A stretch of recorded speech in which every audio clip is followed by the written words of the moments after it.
A code of conduct is a set of rules, outlines, and responsibilities of a proper practice for individual, organization, or party.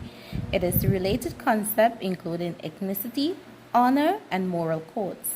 It is the principal value or standards, rule of behavior that guides the decision, procedure, and system of an organization in a way that contributes to the welfare of key stakeholders and respect the rights of constituents affected by its operations. My name is Ms. Raquel Todd, an early childhood educator in training, and today I'll be talking about code of conduct that governs teachers. The Code of Conduct for Teachers was developed by the Ministry of Education, Social Development, and Culture in 1982. They are laws of Guyana under the Education Act, Chapter 3901, that speaks of and made provisions for code of conduct that governs teachers. Today, I'll be speaking about commitment to colleagues as a form of code of conduct. Treat your colleagues as professionals, equal regardless of their status. Now, it doesn't matter what status you hold, whether you're the head teacher, the SAM, or even a TQM or a regular member of staff like the cleaner or the security guard. Everyone should be treated with the same respect. Treat your colleagues with courtesy at all times. Now, you do not know what your colleague is faced with or what they're going through at a particular phase or period in time.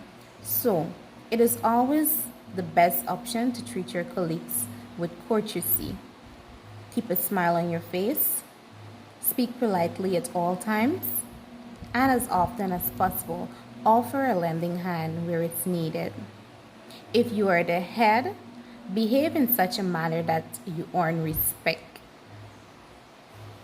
So, this is simply saying if you are the head teacher or you act in a senior supervisory position, then you should behave in such a manner that people are going to respect you at all times. It is always good not to entertain, or what we would want to say, have such a close relationship with your workers so that when an issue arrives, you would not be placed in a position of being biased. So that is what that point speaks of.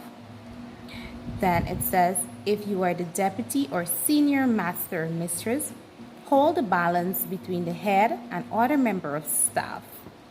Now, the deputy or the senior master or mistress acts in the role of the head teacher in his or her absence.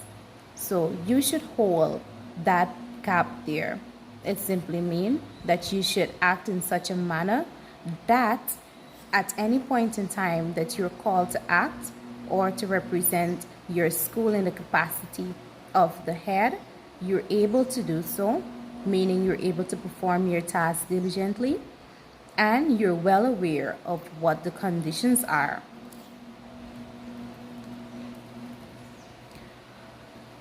In correcting a subordinate, do not make intentions known to others unless it is absolutely necessary. Now, there are some times when you will be placed in a position where you have to give guidance or correction to a senior or even a junior member of staff. Now, when you're doing this, it simply says that you act in such a way that when you're correcting that person, the entire member of staff doesn't have to know that you're offering guidance or scolding to a particular staff. So what the teacher in that case could do is to maybe call that other staff within closed doors and explain to them what they did or what is required of them to do. Now, the next point, be impartial in your decision with member of staff. Should there be an issue arising within your member of staff, what it means to be impartial, it means to not take sides. So you let the right be known, and where there is need for corrections, then you let the corrections be placed, be it a close associate or not. Cliques and fractions among members of staff will not be tolerated. Simply means on your work site, you shouldn't be within large groups forming or making any harsh decisions that could affect the school and the entire member of staff. Do not discriminate on grounds of race, color, creed, and national origin or interfere in a free participation of a colleague in the affairs of their organization or associations.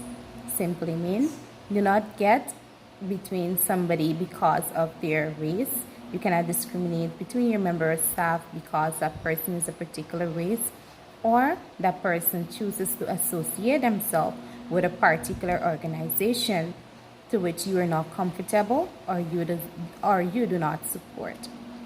And last and final one, under the commitment to colleagues, it says do not deliberate desert evaluation of colleagues.